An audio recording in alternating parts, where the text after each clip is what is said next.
Olá, você está assistindo ao seminário dos alunos do terceiro T da Escola Superior de Teologia Mackenzie para a matéria História do Pensamento Cristão. O tema do nosso seminário é Período Patrístico. Venha conosco nessa jornada de conhecimento e descubra um pouco mais sobre este período tão importante para a história da Igreja Cristã.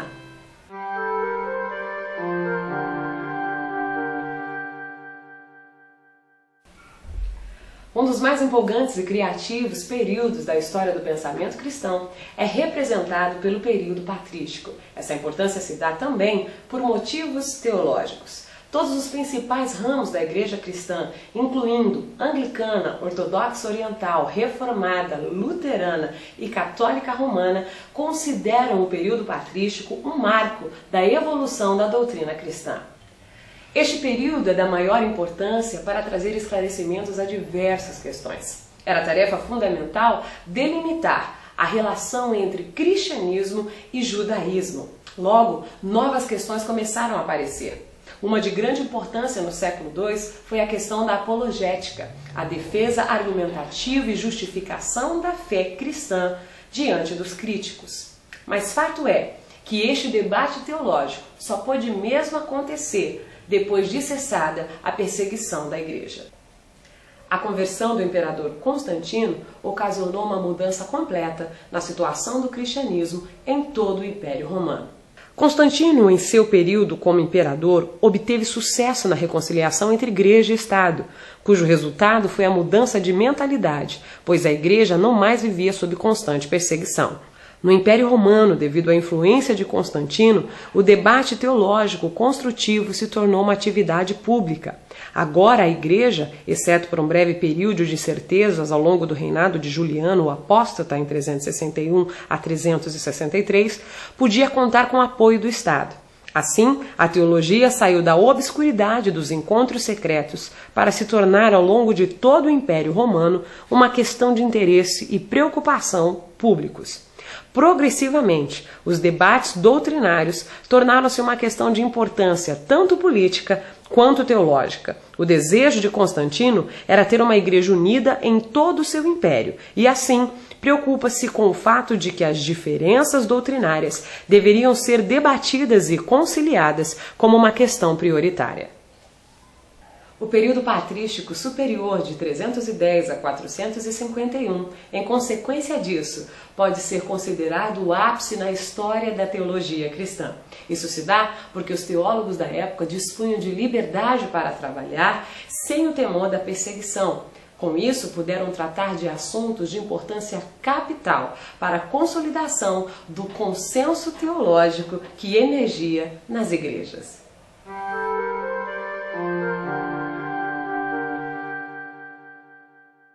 Olá, meu nome é Marcos. Estarei aqui para falarmos a respeito do período patrístico, o qual destacaremos aí 6 grandes teólogos, escritores importantes. Justino Marte, em sua primeira apologia, Justino, ele acrescentou que os requisitos da verdade cristã podem ser encontrados nos grandes escritores pagãos. Sua doutrina do logos espermático lhe permitiu afirmar que Deus havia preparado o caminho para a revelação final de Cristo, por meio de indícios dessa verdade na filosofia clássica. Temos também o Irineu de Leão. Por volta do ano 178, ele tornou-se bispo de Leão, um cargo que manteve até sua morte 2 décadas depois. É conhecido por sua defesa enérgica de ortodoxia cristã diante da oposição do gnosticismo. Falaremos também a respeito do filósofo Orígenes. Ele foi um dos grandes maiores defensores do cristianismo. Forneceu base muito importante para o desenvolvimento do pensamento cristão oriental. Suas principais contribuições para o desenvolvimento da teologia cristã se deram em 2 áreas importantes. Primeira, campo da interpretação. Este campo da interpretação bíblica O significado da Escritura, ela deve ser distinguida com o significado espiritual mais profundo. Segunda área, cristologia. Distinguir entre a divindade do Pai e a divindade menor do Filho. Para alguns estudiosos, o arianismo é uma consequência natural desta abordagem. Tertuliano, um pagão da cidade de Catargo, norte da África, considerado pai da teologia, essa teologia latina, em função do grande impacto sobre a Igreja Ocidental, lançou alicerces importantes para a doutrina da Trindade. Atanásio, a importância dele é relacionada a questões cristológicas, que tornaram relevante durante o século IV. Ele ressaltava que Cristo não era inteiramente Deus, como Ário argumentava, pois seguia uma série de implicações devastadoras. Era impossível, essa consideração dele, era impossível redimir a humanidade. Ele seguia que a igreja cristã era culpada para idolatria. Agostinho de Hipona, atraído pela fé cristã, pela pregação do bispo Ambrósio, este Ambrósio de Milão, ele passou por experiência de convenção. Primeira, dedicou sua capacidade intelectual extraordinária a defender e consolidar a fé cristã. Tornou-se bispo de Hipona. Também realizou contribuições críticas em 3 áreas da teologia cristã: a doutrina da igreja e os sacramentos, a doutrina da graça e a doutrina da Trindade.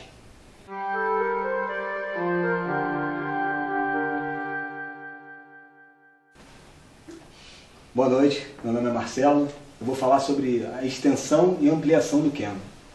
Tá? O cânon ele quer dizer vara, medida, régua, e ele é também uma medida padrão de carpinteiros. E esse cânon ele foi usado para estipular os livros que seriam colocados no Novo Testamento. Tá? E para isso tudo teve uma regra. Né? Então, colocar essa regra como os livros canônicos. Esses livros canônicos foram estabelecidos e a gente tem um exemplo de livros canônicos que são os Evangelhos de Marcos, Mateus, Lucas, são livros canônicos.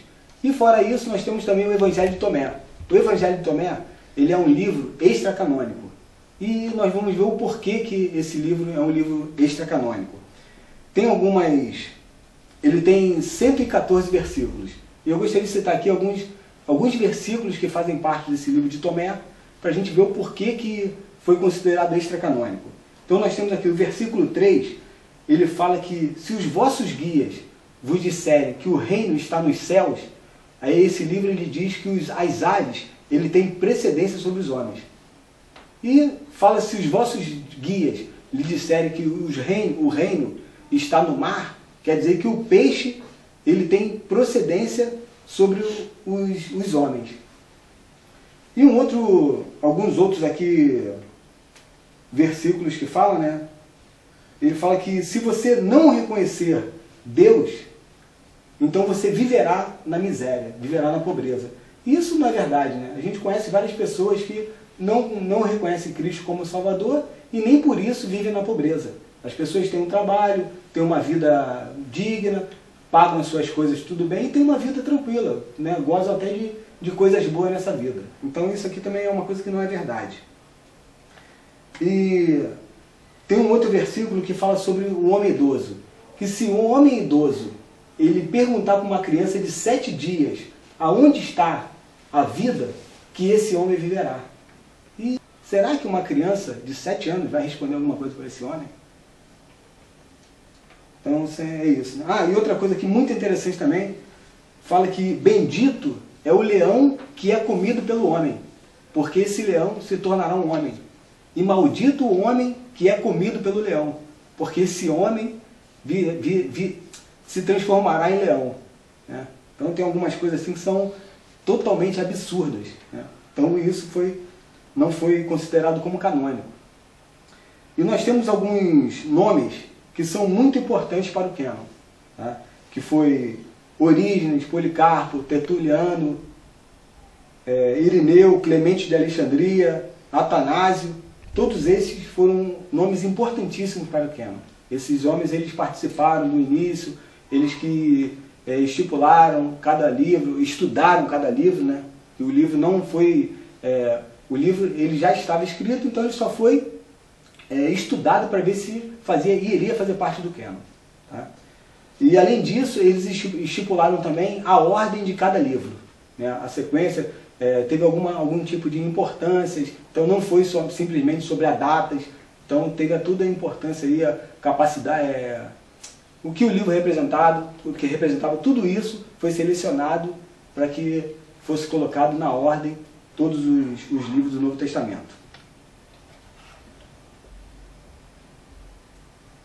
E alguns livros que foram favorecidos pela igreja, eles foram favorecidos, porém esses livros não entraram no cânon, eles não tiveram uma aceitação universal. E dentro desses livros nós temos a primeira carta de Clemente e também a Didaquê, que a Didaquê é um manual de conduta cristã. Então esse livro é um livro muito bom, porém não fez parte do cânon.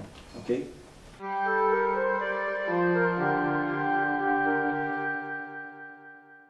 Olá, eu sou o Marcos e eu vou falar um pouco sobre o papel da tradição. Bom, ao longo do tempo, a igreja vem sendo alvo de diversas inovações. E essas inovações, elas emergiram de dentro da igreja. Então, elas vieram ou de diferentes modos de interpretação e entendimento da Bíblia, ou de inserções ao contexto cristão derivadas de outros meios. Então, a tradição, ela vem do termo latino traditio, que significa aquilo que foi transmitido ou entregue, ou também ela pode se referir ao ato de transmitir e entregar. Ela assume um papel de grande importância na resolução desses casos. Bom, de que maneira? Ela auxiliou no combate às heresias, ligando as práticas da igreja com os ensinos recebidos dos apóstolos.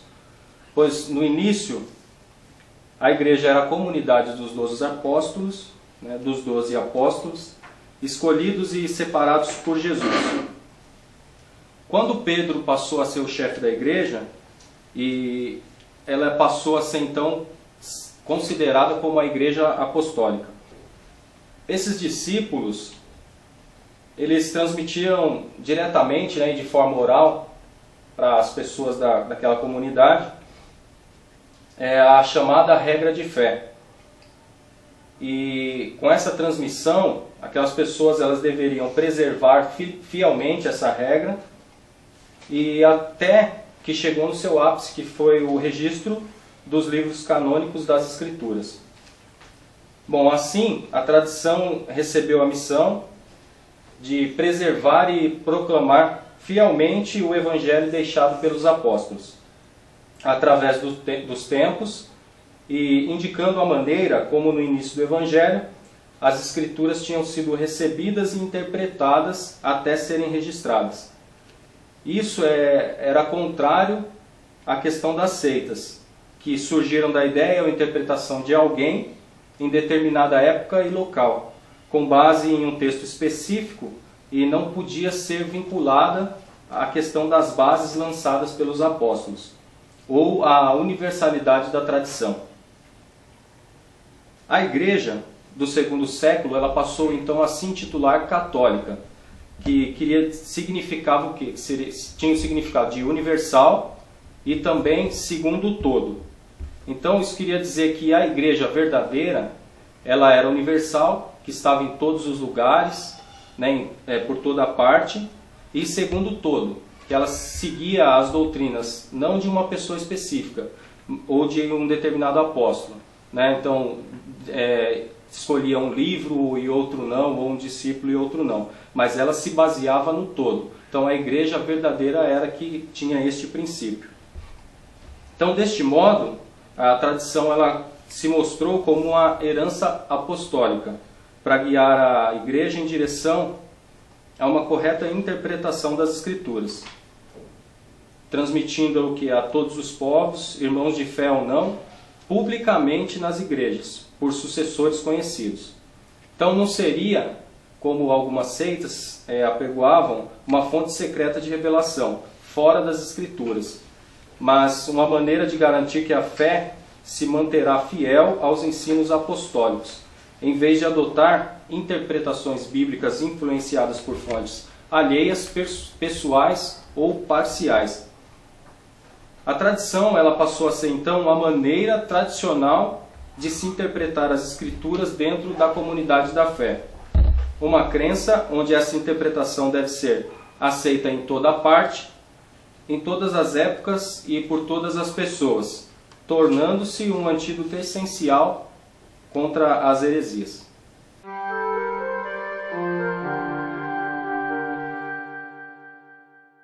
Olá, meu nome é Luana, eu vou falar sobre a relação da teologia cristã com a cultura secular. Um dos debates mais importantes da igreja primitiva dizia respeito a apropriar-se do legado cultural do mundo clássico. De que forma poderiam ser adotados e adaptados pelos autores cristãos para expor e comunicar a fé cristã. Este foi um debate de grande relevância, à medida que levanta a possibilidade do cristianismo voltar as costas à sua herança clássica ou apropriar-se dela. Uma primeira resposta importante a essa questão foi dada por Justino, que apresentava uma preocupação particular em explorar os paralelos entre o cristianismo e o platonismo como instrumento de comunicação do Evangelho. Para Justino, os cristãos deveriam estar prontos para identificar aspectos do Evangelho, refletidos no contexto externo à igreja. Ainda que seu argumento tenha sido importante, foi recebido com frieza por muitos setores da igreja cristã. Era visto como algo que tentava equiparar o cristianismo à cultura clássica. A crítica mais severa foi encontrada nos escritos de Tertuliano, advogado romano do século III, que se converteu ao cristianismo. Questionava: que relação há entre Atenas e Jerusalém? Que importância a Academia de Platão tem para a igreja? Essa questão se tornou de grande importância com a conversão do imperador romano Constantino, que abriu caminho para uma avaliação mais positiva do relacionamento de cada aspecto da vida e do pensamento cristão com a cultura clássica. Agostinho afirma que tudo que fosse bom, verdadeiro e belo poderia ser utilizado a serviço do Evangelho. Essa seria a abordagem predominante na Igreja Ocidental, desde que fornecida com base teológica para a apropriação crítica. Estava armado o cenário para a interação criativa da teologia, liturgia e espiritualidade cristãs com a tradição cultural do mundo antigo. Sem dúvida, um dos exemplos mais relevantes do hibridismo cultural da história intelectual da humanidade.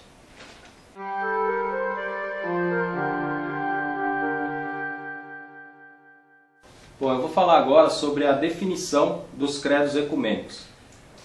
A expressão credo significa eu creio. Ela denota uma referência à declaração de fé, que resume os principais pontos da fé cristã compartilhados por todos os cristãos. Nele está incluso uma declaração de crenças que todo cristão deve ser capaz de aceitar e observar. No período patrístico, surgiram os dois credos que, aos poucos, alcançaram autoridade e respeito por toda a Igreja. Aparentemente, foram criados como uma síntese do que o cristão deveria conhecer de sua fé e seriam usados em ocasiões públicas, como, por exemplo, o batismo, onde cada convertido deveria declarar publicamente a sua fé.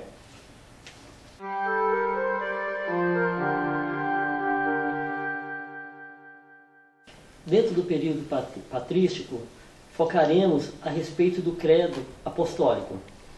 O credo apostólico é amplamente usado na Igreja Ortodoxa Ocidental como resumo sucinto dos temas principais da fé cristã. Sua evolução histórica é completa, originando-se nas declarações de fé exigidas daqueles que desejam ser batizados. A sequência se dá da seguinte forma: creio em Deus Pai Todo-Poderoso, Criador do céu e da terra.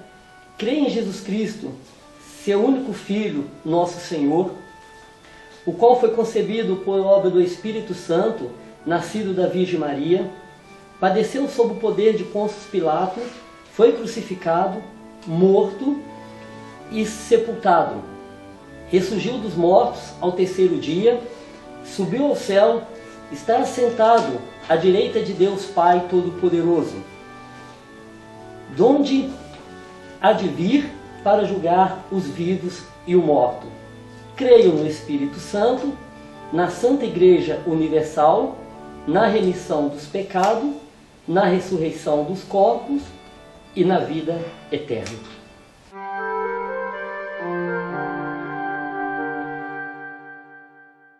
Olá, eu sou Misael, estou aqui para falar a respeito das duas naturezas de Cristo.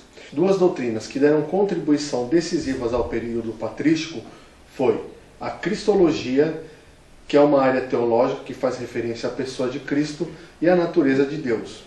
Essas doutrinas estão organicamente ligadas entre si, uma vez que a igreja primitiva do século IV chega à conclusão que Jesus era um em substância com Deus. A ideia de Jesus e de Deus serem um em existência é conhecido pelo termo grego osmosion ou osmose. Essa afirmação cristológica resultou em duas implicações. A primeira afirma a importância espiritual de Jesus para os cristãos e fundamentando ainda mais um ponto de vista intelectual a respeito do assunto. A segunda representa um desafio às ideias mais simples de Deus, uma vez que Jesus passa a ser considerado aquele que é a substância com Deus.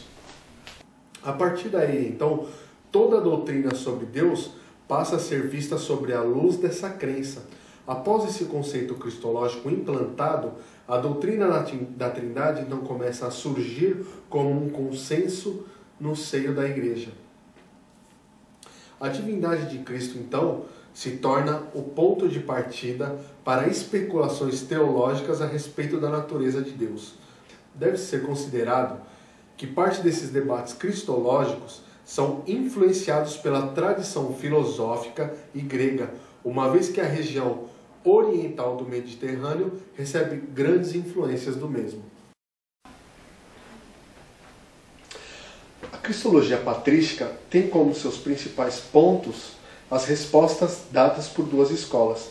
A escola alexandrina destacou João 1,14 como um texto fundamental para a sua escola, afirmando que a palavra se tornou carne e habitou entre nós. O Natal, então, passa a ser encarado como algo importante devido a essa ideia de encarnação. A escola de Antioquia enfatizou a humanidade de Cristo e atribuiu uma importância especial ao exemplo moral dado pelo mesmo. Debates. No século IV, a controvérsia ariana, que alegou que os títulos conferidos a Cristo eram meras formalidades e cortesias, uma vez que Cristo não passava de uma criatura em nada superior às demais. Em resposta contrária, Atanásio alegou que a divindade de Cristo é de importância central para os cristãos entenderem de fato a salvação. Atanásio, então, categoricamente, afirma que Cristo diário não é capaz de redimir a humanidade pecadora. Algum tempo depois, o arianismo foi considerado heresia. Apolinário de Laodiceia alega que Cristo não pode ser considerado totalmente humano, uma vez que ele possuía um espírito do Logos divino. Essa posição foi considerada falha por Gregório de Naziano, por implicar no fato de que Cristo não poderia redimir completamente a natureza humana. Os concílios. Em 325, o imperador Constantino convoca o concílio de Nicéia para solucionar os desentendimentos cristológicos que desabilitavam o seu império. Esse concílio foi considerado ecumênico por reunir uma assembleia de bispo, onde as decisões foram normatizadas. O Concílio de Nicéia coloca então fim na controvérsia ariana, afirmando que Jesus é da mesma substância que o Pai, rejeitando assim a posição ariana. O Concílio da Calcedônia foi o quarto concílio ecumênico, onde respaldava o Concílio de Nicéia e dá respostas a respeito da polêmica sobre a humanidade de Cristo que surgiram com Apolinário.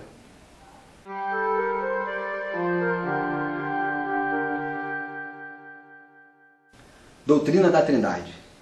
Doutrina da Trindade, Pai, Filho e Espírito Santo. E há uma necessidade em considerar os três com a mesma divindade e o mesmo status. E uma coisa que eu achei muito legal, uma fala de Gregório Nazianzo.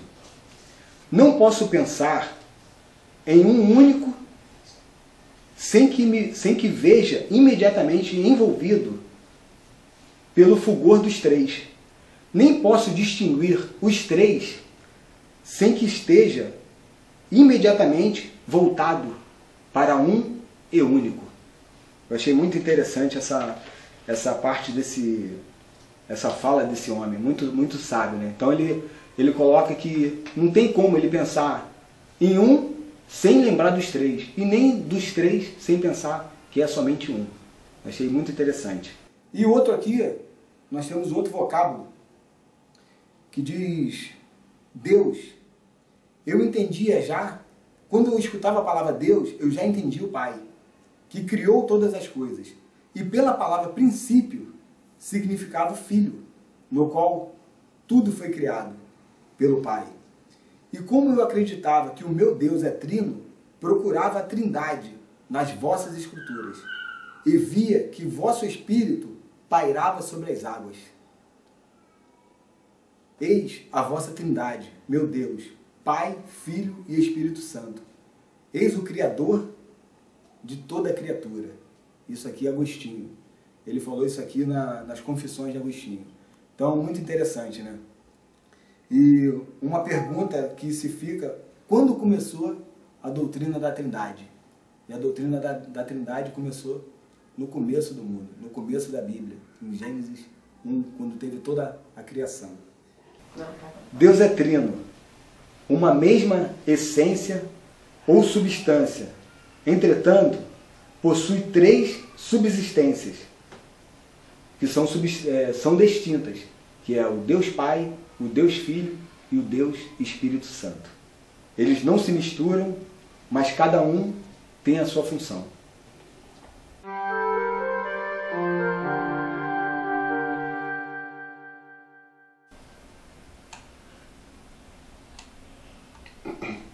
Doutrina da Igreja. Uma controvérsia fundamental no seio da Igreja Ocidental se concentrava na questão da santidade da Igreja. Os donatistas se ressentiam pela crescente influência da Igreja de Roma no norte da África.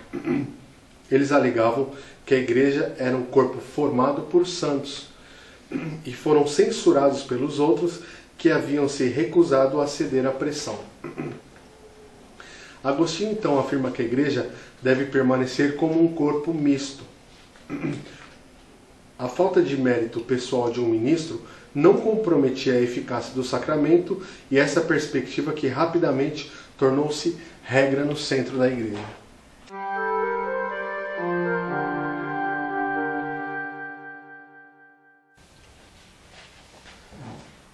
A doutrina da graça não foi um tema relevante no desenvolvimento teológico da Igreja Oriental de língua grega. Entretanto, uma intensa controvérsia se levantou na segunda década do século V. De um lado, Pelágio, que ensinava que os seres humanos eram capazes de salvar a si mesmos. Eles não estavam presos ao pecado, antes tinham capacidade de fazer o que era necessário para ser salvos. Do outro lado, Agostinho de Hipona, um dos principais opositores de Pelágio, sustenta que a graça é um dom divino e merecido e gratuito de Deus, que a salvação só é possível como um dom de Deus, Não algo que possamos atingir por nós mesmos, mas algo que deve ser feito por nós. Agostinho ainda enfatiza que os meios para a salvação se encontram em Deus, fora do alcance da humanidade.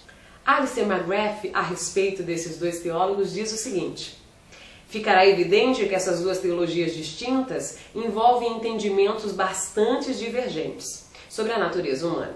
Para Agostinho, a natureza humana é fraca, caída e impotente. Para Pelágio, ela é autônoma e autossuficiente. Para Agostinho, a humanidade deve depender de Deus para a sua salvação.